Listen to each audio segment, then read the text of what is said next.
Bueno, yo quisiera hacer unas observaciones respecto del tema de tierras en el país y por supuesto a aquellas ideas y comentarios que fueron aquí traídos por los citantes al debate.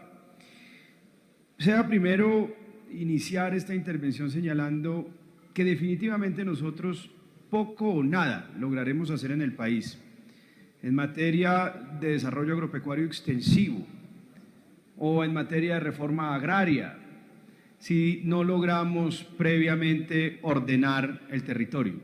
Y el territorio solamente se ordena y se planifica cuando existe un catastro multipropósito que nos sirva de radiografía, que nos sirva básicamente de mapa sobre la tenencia y la posesión de la tierra.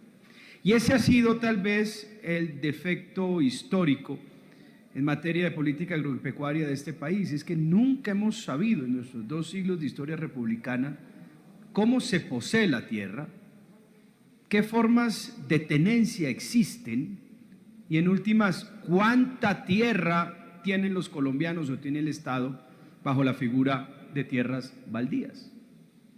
O por cualquier gobierno le queda absolutamente imposible hacer una política racional de extensión, por ejemplo, de resguardos indígenas, si no sabe realmente quién tiene la tierra alrededor, cerca o aledaña de esos resguardos, cómo la tienen, bajo qué formas, desde cuándo la tiene. Y lo mismo ocurre, por ejemplo, en las zonas, llamémoslo así, de la frontera agrícola colombiana, las zonas además históricamente más olvidadas, que han sido las zonas de colonización agropecuaria hacia donde ha llegado básicamente el colono después de décadas de ir trasegando de lugar en lugar el país. El Caquetá, el Putumayo, Nariño, por supuesto, el Guaviare, el Bichada, inclusive el Casanare. En segundo lugar, yo quisiera señalar que existe una correlación muy fuerte en nuestro país entre 2 fenómenos: concentración de la tierra y fragmentación excesiva de la misma. Si uno mira, por ejemplo, o uno saca una relación de municipios colombianos en donde existe mayor concentración de la tierra, observamos también que encontramos un porcentaje muy alto de microfundios respecto al total de las explotaciones agrícolas. Colombia es uno de los países de América Latina con mayor concentración de tierra y al mismo tiempo es el país de América Latina con el porcentaje más alto de microfundios respecto del total de las explotaciones agrícolas del país.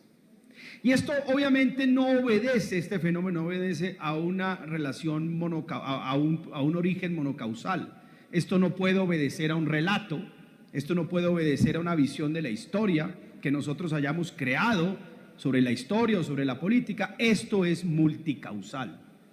Esto no obedece únicamente al robo de tierras, a la existencia de las guerrillas o los paramilitares y el acaparamiento de tierras. Esto es multicausal. Y el primer origen, el primer problema, obviamente, reside en la absoluta incapacidad del Estado para llevar un registro de sus tierras. Y ese problema lo seguimos arrastrando décadas tras décadas. Pero existen otros fenómenos que me gustaría enunciar que son poderosos, tan poderosos como ha sido el robo de la tierra o el acaparamiento de la tierra. Y el primer fenómeno que yo quisiera señalar es la ley de reparto por igual en materia de herencias. La ley de reparto por igual que lleva aquí de una generación a otra, la unidad económica se subdivida por el mismo número de hijos que tiene una familia. Lo que era una unidad agropecuaria que permitía y daba sustento a una familia, tiene que subdividirse por el mismo número de hijos, 4, 5, 6 hijos. Entre más pequeña es la unidad, mayor el número de hijos, porque entre más pequeña es la unidad, la productividad de esa tierra depende del número de manos que la trabajen. Y se convierte en un ejercicio prácticamente de jardinería. La ley de reparto por igual nosotros la heredamos del Código Civil napoleónico. Código Civil de Napoleón que no tenía el propósito de constituir una figura moral de repartición por partes iguales de la tierra entre el número de hijos, sino que buscaba básicamente con la ley de reparto por igual, que consiste en repartir la tierra o la herencia por el mismo número de hijos, el único propósito era destruir la base económica de la aristocracia y del antiguo régimen, que era la tierra. Napoleón, en el momento de la compilación del Código Civil, en 1804 le dijo a Cambaceres que él quería la ley de reparto por igual pero para la gran propiedad aristocrática y no para la pequeña propiedad. Porque Napoleón dijo, y le señaló a ellos, que si reparte la tierra del campesino por partes iguales, los está condenando a la miseria de una generación a otra. Y además se quedan en el campo y no salen del campo, no vuelven a salir, se quedan pegados, fijados en su pequeño pedazo de tierra, condenados a la miseria y condenando a sus hijos luego a la miseria. Y eso es lo que ha pasado en Colombia. Hemos subdividido la tierra. ¿Y cuál es el primer o los dos primeros causas de la subdivisión de la tierra? La primera es que no se formaliza. ¿Yo para qué formalizo un pedazo de tierra absolutamente ínfimo si es más barato tenerla así que legalizarla? Y en segundo lugar es que la informalidad de la tierra, producto de la ley de reparto igual, implica la expulsión del campesino casi que naturalmente, porque no la formaliza. Solamente puede vender sus mejoras o una expectativa y se la compra obviamente el latifundio y avanza naturalmente el latifundio, muchas veces sin ni siquiera acudir a la violencia. Esa es la ley de reparto por igual, la destrucción de la unidad económica de generación en generación. ¿Qué pasa cuando hay libertad testamentaria respecto de la tierra? Que la tierra no se subdivide. El campesino prefiere que le corten un brazo a subdividir su tierra por el vínculo espiritual que existe. Forma un hijo, el hijo granjero es el que se queda con la tierra, los otros 2 o 3 los forma para otras cosas, para otros menesteres. Así funciona la mentalidad del campesino, que es muy conservadora. Segundo factor, la ley de hierro del latifundio. Cuando en unas regiones del campo hay violencia, cuando no hay formalización de las tierras porque son baldíos, se han sido acaparados de manera informal o de facto, como ha pasado y ha sido la historia del país, pues no hay lo que llamaríamos agroindustria moderna. Y no hay agroindustria moderna porque en donde no hay derechos de propiedad no llega el capital, y si no llega capital extensivo, pues no hay tecnología.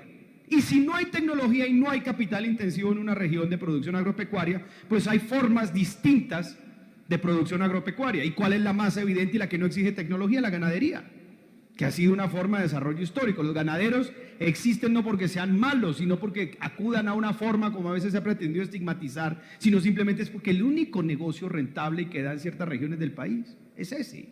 Por eso se llama ganadería, porque ganado. Y siempre ha existido en este país. Y es una ley de hierro y de avance latifundista normal, donde no hay tecnología, cuando no se integra tecnología en una explotación agropecuaria, la única manera de ganar, que es lo que busca cualquier ser humano racional, es extendiéndolo 1 hectárea. Yo tengo una vaca más, 1 hectárea, como no le meto tecnología necesito crecer. Y si yo me encuentro con una realidad de fragmentación de la tierra, donde no hay titulación de la tierra, yo avanzo comprando mejoras. Así ha avanzado la gran extensión agropecuaria en Colombia, también con los baldíos, que es un tercer punto que quiero tocar. El acaparamiento de los baldíos. El acaparamiento de los baldíos, pues es lo que ha hecho millones de colombianos, pobres, medianos y ricos. Se encuentran con una tierra que no es de nadie, que el Estado no reclama. Titular el Estado, pero ni siquiera la conoce, no conoce su extensión, crece, tira la cerca, porque es la lógica del campesino. Y hoy en día el acaparamiento de los de facto de los baldíos, sí, hay todo tipo de formas de acapararlo. Hay ricos, hay gran extensión que ha acaparado, hay mediana extensión y hay pequeña extensión. Por otro lado, el cuarto punto, obviamente que ha habido robo y violencia.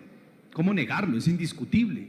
Donde hay violencia, donde hay guerra, donde hay un fusil y donde no hay Estado, hay acaparamiento de la tierra, que es la única fuente de riqueza, o por lo menos de depósito de la riqueza mal obtenida. Y el quinto punto, los excedentes del narcotráfico, particularmente en los años 80 y 90. ¿Dónde están? Pues en tierra, y en muchas veces en ganadería, que es la forma más fácil de reinvertir lo ilícito. Son 5 fenómenos que se presentan en Colombia, 5. No es monocausal. Y pretender hacer una gran reforma agraria con una ley de restitución de tierras es absolutamente aberrante. Eso no se va a hacer nunca. Es más, es muy difícil lograr de facto o lograr una justicia material real con la ley o una ley de restitución de tierras, porque es que estas han sido la forma de acaparar la tierra en Colombia. ¿Devolver qué? Lo que...